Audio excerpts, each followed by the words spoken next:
Hello guys, welcome back to our channel. So in our 30 days of VARC series, today we're gonna continue with the RCs. So let's begin. Let's see the first passage. Grove snails as a whole are distributed all over Europe, but a specific variety of the snail with a distinctive white-lipped shell is found exclusively in Ireland and in the Pyrenees Mountains that lie on the border of France and Spain. सो इस passage में इस paragraph में author हमें Grove sales के बारे में बता रहा है एंड एक डिस्टिंक्टिव वेराइटी के बारे में बता रहा है that they have a white lipped shell.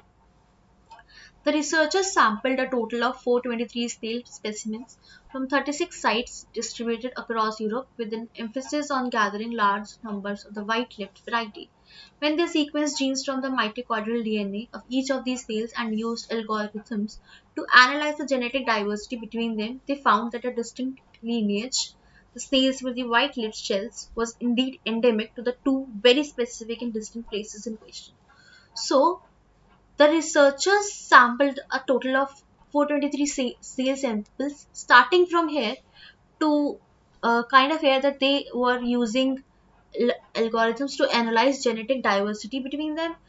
We kind of don't need this information. This you can just you know go through the information once by just a light reading, and the information that is important to us is from here that they found that distinct lineage was indeed endemic to the two very specific and distinct places in question.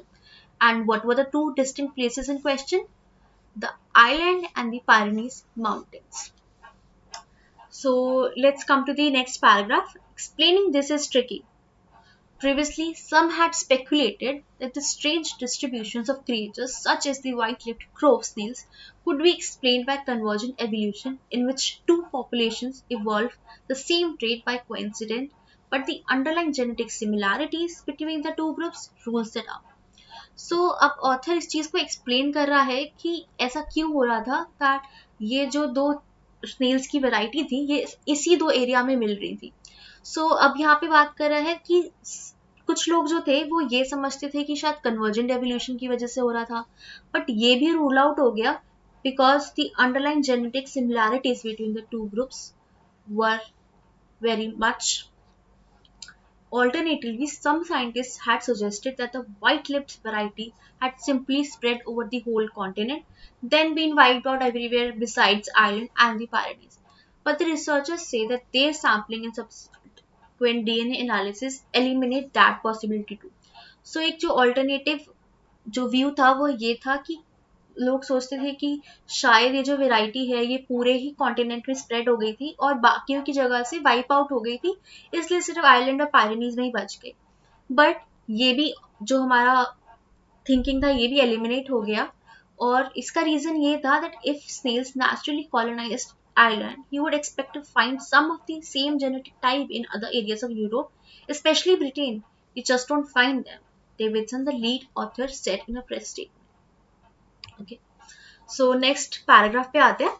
Moreover, if they gradually spread across the continent, there would be some genetic variation within the white-lipped type. Because evolution would introduce variety over thousands of years, it would have taken them to spread from the Pyrenees to Ireland. So the thought that if they have spread over the whole continent would mean that they should have introduced some kind of variety, some kind of genetic variation, but that variation doesn't exist, at least in the gene sample. This means that rather than the organism gradually expanding its range, large population instead were somehow moved in mass to the other location within the space of a few dozen generations, ensuring lack of genetic variety. सो जो एक explanation जो इस सब चीज को follow कर सकती है, हर चीज को एक्सप्लेन कर सकती है, वो ये है कि जो ऑर्गेनिज्म था वो कुछ ही टाइम में, कुछ ही जनरेशन के गैप में दूसरे लोकेशन तक मूव कर गया, जिससे कि जेनेटिक वैरायटी नहीं हुई, जिससे कि जो जेनेटिक वेरिएशन थी वो बहुत ज्यादा नहीं थी और बहुत ही सिमिलर थी उन दोनों के ही genetic material. So next paragraph, there is a very clear pattern which is difficult to explain except by involving humans. So the only explanation which can explain it all is by involving humans, Davidson said. Humans, after all, colonized Ireland roughly 9,000 years ago and the oldest fossil evidence of grove snails in Ireland dates to roughly the same era. Additionally, there is archaeological evidence of early sea trade made between the ancient peoples of Spain and Ireland via the Atlantic, and even evidence that humans routinely ate these types of snails before the advent of agriculture, as their burnt shells have been found in the Stone Age trash heaps.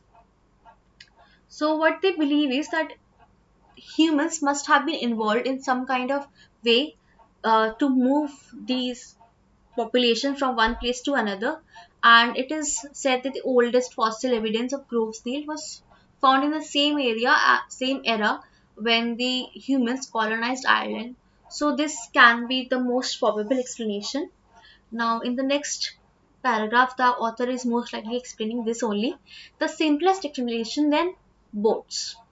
These snails may have inadvertently traveled on the floor of the small, coast-hugging skiffs these early humans used for travel, or they may have been intentionally carried to Ireland by the seafarers as a food source. The highways of the past were rivers and the ocean, as the river that flanks the Pyrenees was an ancient trade route to Atlantic. What we are actually seeing might be the long-lasting legacy of snails that hitched a ride as humans traveled from the south of France to Ireland 8,000 years ago. सो इस paragraph में author हमें clearly explain कर रहा है कि जो Snell's हैं वो किस तरह से एक प्लेस से दूसरी तरफ मूव करे होंगे, या तो जो गलती से ट्रैवल कर गए होंगे उनके फ्लोर जो छोटी छोटी स्किप्स थी उनके थ्रू, या फिर ह्यूमंस जो थे उन्होंने इंटेंशनली कैरी किया उनको, बिकॉज एज वी नो कि वो as a food source use करते थे स्नेल्स को. So this can be a reason. Now let's come to the options. All the following evidence supports the passage's explanation of sea travel trade except. So हमें 4 options दिए हैं, इनमें से 3 option support कर रहे हैं और एक ऑप्शन सपोर्ट नहीं कर रहा. We have to find that one option. The coincidental existence of similar traits in the white-lipped grove snails of Ireland and the Pyrenees because of convergent evolution.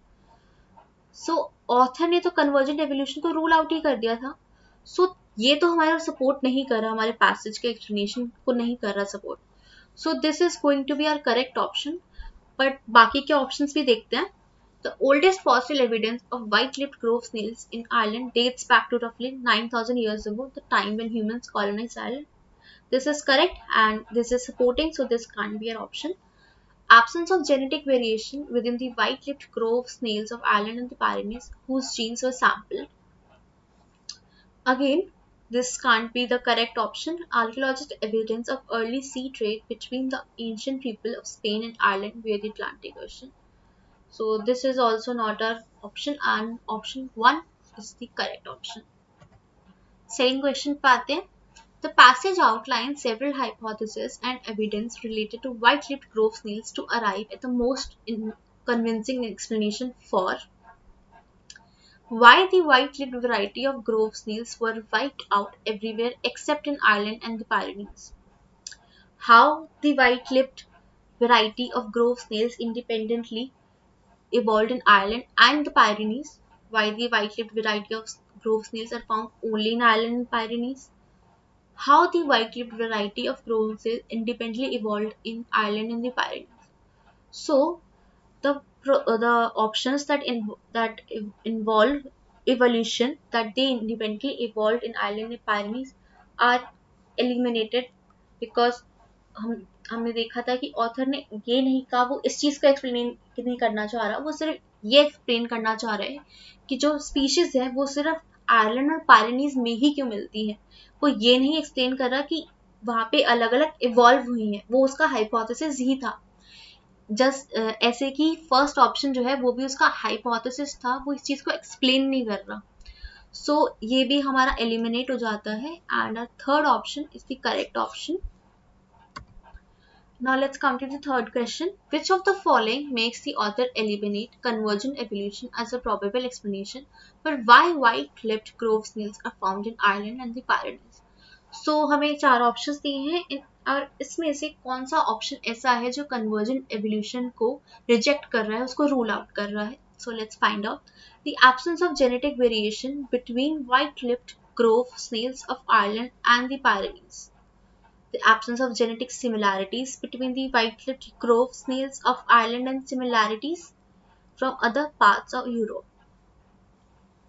The coincidental evolution of similar traits in the grove snails of Ireland and the Pyrenees, the distinct lineage of white-lipped grove snails found specifically in Ireland and the Pyrenees. So these three are actually supporting convergent evolution. The only option that is not supporting convergent evolution is that the absence of genetic variation. अगर genetic variation होता तो मतलब convergent evolution possible था. So this is not the reason why convergent evolution is happening. So this is going to be our correct option. Fourth question पे आते हैं. In paragraph 4, the evidence that humans routinely ate these types of snails before the advent of agriculture can be used to conclude that. So यहाँ पे लिखा है that it can be used to conclude. मतलब हमें एक ऐसा option देखना है जो कि इनडायरेक्टली हमें पैसेज में दिया है, डायरेक्टली नहीं दिया. So ऑप्शंस देखते हैं. White-lipped grove snails may have inadvertently travelled from the Pyrenees to Ireland on the floor of the small coast-hugging skiffs that early sea surfers used for travel. ये हमें clearly paragraph में दिया हुआ है, तो ये तो हम कंक्लूड नहीं कर रहे हैं. The seafarers who travelled from Pyrenees to Ireland might have carried white-lipped grove snails with them as edibles. True, और ये हम इसी चीज से हम कंक्लूड भी कर सकते हैं इस सेंटेंस से. So this can be probably our answer, but let's mark it for further review and see the other options, and then we'll come back to this. Rivers and oceans in the Stone Age facilitated trade in white-lipped grove snails. This is true, but it is not being concluded by the sentence given in the question. So it is eliminated. 9,000 years ago, during the Stone Age, humans travelled from the south of France to Ireland via the Atlantic Ocean. Again, this is not a conclusion made from the sentence given to us, and hence the correct option is option 2. Second passage पे आते हैं. Let's read it. The only thing worse than being lied to is not knowing you're being lied to. It's true that plastic pollution is a huge problem of planetary proportions, and it's true that we could all do more to reduce our plastic footprint. The lie is that blame for the plastic problem is wasteful consumers and that changing our individual habits will fix it. So इसमें हमें एक kind of author का एक critical tone दिख रहा है that he's trying to criticize things, criticize the plastic pollution, and he's talking about a lie. That lie is that the blame for the plastic pollution is wasteful consumers and that changing our individual habits will fix it. So this is kind of an important point that he is talking about a lie, and the lie is this, that our individual habits will not fix it. Recycling plastic is to saving the earth what hammering a nail is to halting a falling skyscraper. You struggle to find a place to do it and feel pleased when you succeed. But your effort is wholly inadequate and distracts from the real problem of why the building is collapsing in the first place. So यहाँ पे author ने एक बहुत ही interesting metaphor use किया है that if you're trying to hammer a nail to halt a falling skyscraper, it is same as recycling plastic to save the earth. And इसके बाद author ने इसी metaphor को आगे continue किया है. So आगे बढ़ते हैं. The real problem is that single-use plastic, the very idea of producing plastic items like grocery bags, which we use for an average of 12 minutes, but can persist in the environment for half a millennium, is an incredibly reckless use of technology. Encouraging individuals to recycle more will never solve the problem of a massive production of single-use plastic that should have been avoided in the first place. So he kind of is against recycling plastic. I mean, he's not against it, but he just believes that it is not a solution to the problem. Next paragraph पे आते हैं. As an ecologist and evolutionary biologist, I have had a disturbing window into accumulating literature on the hazards of plastic pollution. Scientists have long recognized that plastics biodegrade slowly, if at all, and pose multiple threats to wildlife through entanglement and consumption. More recent reports highlight dangers posed by absorption of toxic chemicals in water and plastic odors that mimic some species' natural food. Plastics also accumulate up the food chain, and also studies now show that we are likely ingesting it ourselves in seafood. सो इस paragraph में author हमें explain कर रहा है कि plastic pollution किस किस तरह से बहुत ज़्यादा हमारे लिए हज़ार्ड क्रिएट कर रहा है, बहुत ज़्यादा हमारे लिए हार्मफुल है. Now let's come to the next paragraph. Beginning in the 1950s, big beverage companies like Coca-Cola and Anheuser-Busch, along with Philip Morris and others, formed a non-profit called Keep America Beautiful. Its mission is or was to educate and encourage environmental stewardship in the public. At face value, these efforts seem benevolent, but they obscure the real problem, which is the role that corporate polluters play in the plastic problem. This clever misdirection has led journalist and author Heath Rogers to describe Keep America Beautiful as first corporate greenwashing front, as it has helped shift the focus to consumer recycling behavior and actively thwarted legislation that would increase extended producer responsibility for waste management.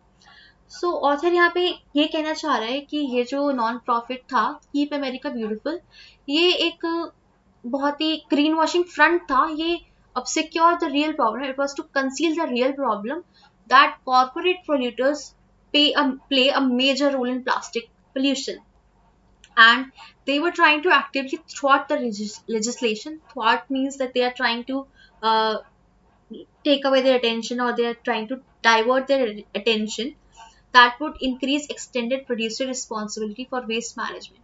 So they're trying to misdirect the people that it is not their responsibility for waste management, rather than consumers should recycle more.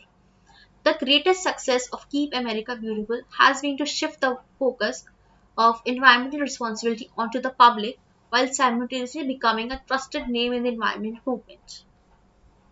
So what can we do to make responsible use of plastic a reality? First, reject the lie. The lie that we talked about in the first paragraph, that it is responsibility of the consumers to to make the plastic pollution less and less harmful to us, and that it can be fixed by recycling plastics. So this is a lie, and we first need to reject it. Litterbugs are not responsible for the global ecological disaster of plastic. Humans can only function to the best of their ability, given time, mental bandwidth, and systematic constraints. Our huge problem with the plastic is the result of a permissive legal framework that has allowed the uncontrolled rise of plastic pollution, despite clear evidence of the harm it causes to local communities and the world's ocean. Recycling is also too hard in most parts of the US and lacks the proper incentives to make it work well. So in this paragraph, author is talking that what can be done to make a responsible use of plastic a reality. He first asks us to reject the lie that recycling plastic can help us, and that it needs to be a constraint, that the authority should make a permissive legal work that should not allow uncontrolled rise of plastic pollution, and that the efforts should be made in that area. And also he says that recycling is also too hard in most parts of US and lacks the proper incentives to make it work well. So अब आते हैं questions पे. Which of the following interventions would the author most strongly support? So it's kind of the question is saying कि इन सब में से कौन सा ऐसा solution जो है जो कि author support करेगा हमारी problem को solve करने के लिए. So recycling all plastic debris in the seabed. As we saw in the passage, he does not really believe in recycling, that recycling can very much solve our problems. So this is eliminated. Having all consumers change their plastic consumption habits. He again believes that consumers are not very responsible, and consumers cannot really make much difference. So this is also eliminated. Completely banning all single-use plastic bags. Yes, he is talking that single-use plastics should be banned, but he's not really talking about only bags. He's talking about all the plastic things. So this is also eliminated. Passing regulations targeted at producers that generate plastic products. This is the correct option. here is talking about the producers, about that they should be passed regulations that target the producers that generate plastic products. So option D is the correct option. Second question पे आते हैं. The author lists all the following as negative effects of the use of plastic except the a slow pace of degradation or non-degradation of plastics in the environment. It is a negative effect, and so this can't be a correct option. Eliminated. Air pollution caused during the process of recycling plastics. He does talk about recycling plastics, but he never talks about the air pollution caused by it. So this is going to be our correct option because air pollution has never been mentioned in the whole passage. So option B is the correct option. Now next come to the next question.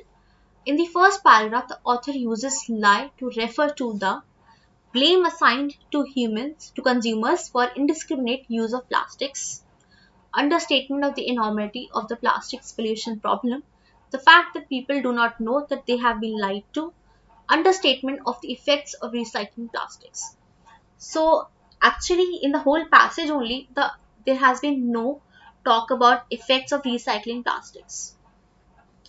And the fact that people do not know they have been lied to, this is true, but this is not actually the lie that author is trying to focus on. So this is also eliminated. Understatement of the normality of the plastics pollution problem. He's not saying that people do not know that they have a plastic pollution problem. It's just they have been lied to and they believe that recycling plastic can solve this problem. So the lie that he's being referred to is the blame assigned to consumers for indiscriminate use of plastics. And option here, A, here thus comes our correct option. Now let's come to the fourth question. It can be inferred that the author considers the Keep America Beautiful organization. Again, inferred word use किया है, मतलब we have to find an option which is not directly given in the passage, but it is indirectly given and we have to infer it from the statements given in the passage. So a greenwash because it was a benevolent attempt to improve public recycling habits. A sham as it diverted attention away from the role of corporates in plastics pollution. An important step in sensitizing producers to the need to tackle plastics pollution. An innovative example of collaborative corporate social responsibility initiative. So इन तीनों में से ही जो हम infer कर रहे हैं हमारे passage से, वो है option B, that it was a sham as it diverted attention away from the role of corporates in plastics pollution. So option B is going to be our correct option. And by this we come to end of today's video. I hope you liked our video. Best of luck.